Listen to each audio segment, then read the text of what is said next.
Today's word and the theme of the week is doubt.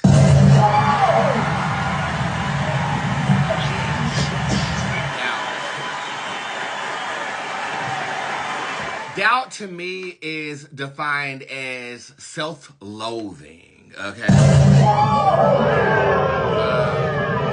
It is a state of mind that we can get into when we are highly critical of our own actions.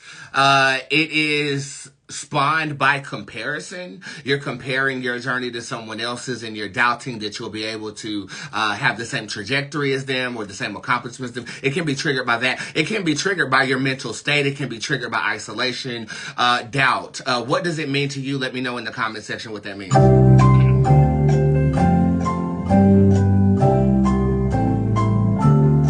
Time up. Beyoncé doubts herself.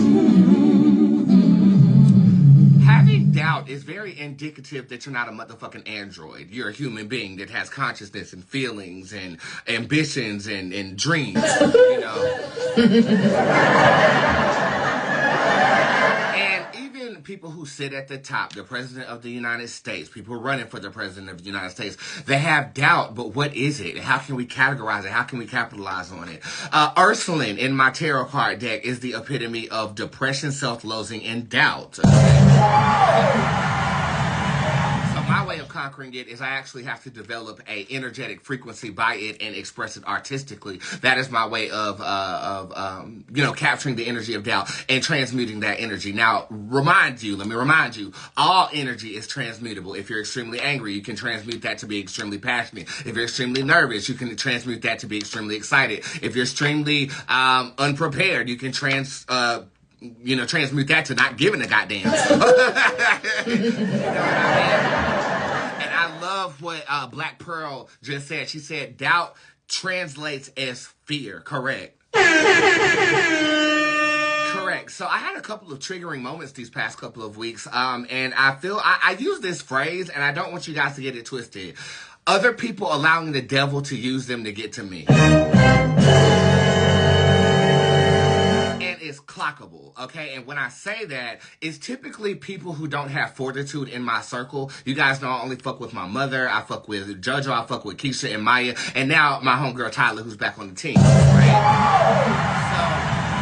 So people who don't have fortitude in my connection, and they're around me in a candid nature, they have the possibility of allowing negative forces to attempt to balance out my rise. And that's exactly what happened. Last week at the studio, someone questioned the way that I communicate with people who are close to me. And I grew doubtful in the way that I portray myself, you know, and I even came into live and I said, do I talk to people like shit? I think it was 420 and my mother came here and she said sometimes. Well, that's my mother, you know.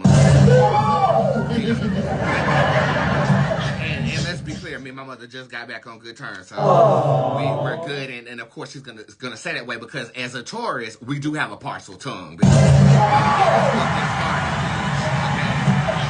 But I had to ask myself, in my candid moments, the way that I address my staff, the way that I address people around me, do I talk to people like shit? I grew doubtful because a stranger penetrated my inner circle and allowed negative energy to elicit that to me. So I did grow doubtful in that. Here recently, Ryan Garcia actually did fight. I predicted that he would not fight, and he actually did fight the fight, right? But if you look at the context of the reading that I posted, when I posted about it, all of my audience was like, oh no, Bootz, you're right. That whole thing was rigged and convoluted. And I was like, damn, I grew doubtful in my gift. And you know, that can happen, especially vibrating as high as I am psychically. But I grew doubtful because, damn, I be knocking the shits out the park, and this wasn't a knock out the park. And yet my audience comes around and says, you don't have to doubt this. This shit was rigged. He missed his way. He was trying to get out of it. So your reading was definitely right. They was even talking about the Ashanti reading when I said that, she was going to announce her pregnancy at a later date and that there was a faux pregnancy and she was having some fertility issues. Well, even though I posted it and showed who she saw for her fertility issues, they still threw doubt upon that reading because they're claiming that she was pregnant prior to her announcing the pregnancy, which is still in correlation with that reading. So for me, I feel like the energy of doubt is something that has gone unchecked with me. I was always checking the rise, checking my emotions, checking the triggers, checking if I'm overly exerting myself. And that was something that I did not check. So if we're looking at the flip side of doubt,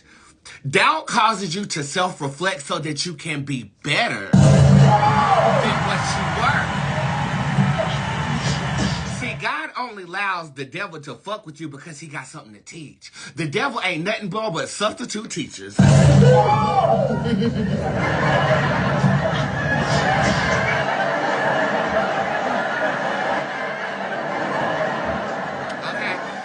But I needed to feel a level of doubt so I can self-reflect on who I'm becoming in my rise. I needed to see it on a mass level with the reading so that I can remain humble and still operate in spirit and not get too cocky about what I'm doing, because what I'm doing is integral and what I'm doing is spiritually based. And if I start leaning too far into celebrity culture or too far into pop culture, I could lose my mission. And my mission is to bring enlightenment to society. So I'm saying all of this bravely so, because I hate when I get it wrong.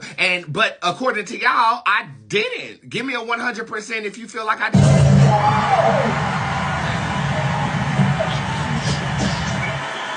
And see, on top of that, the things that y'all don't see behind the scenes, I mean, doubt knocks at the door all the time. I've had this Nigerian church email me thousands and thousands of emails on a weekly basis just telling me I'm going to hell, just denouncing what I'm doing. And I can fight through that because that's petty. But so I was missing the message God was trying to send. And see, look, all of y'all are saying I still got it right. And I sat back here and grew doubtful about it, But in that, I said, okay, let's recenter. So I took this entire weekend. Not only was I high, I was definitely meditative. I was definitely figuring out, how I want to present myself as I'm rising. I don't want to be a Miranda Priestley to the bullshit, but I'm also a boss about my shit. You know what I'm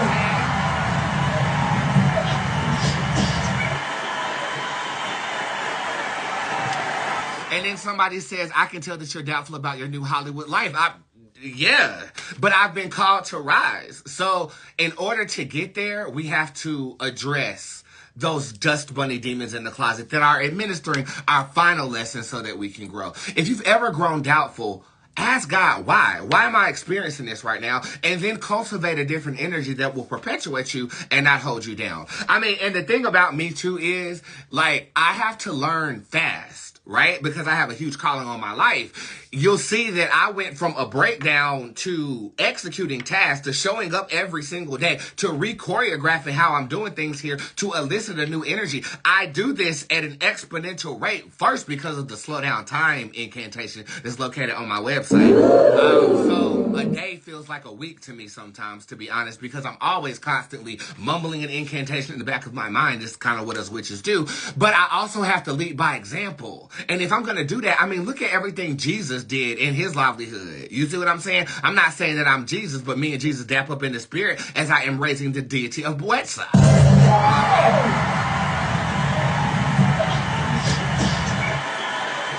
So when I go through, we go through together, and hopefully we learn something from it.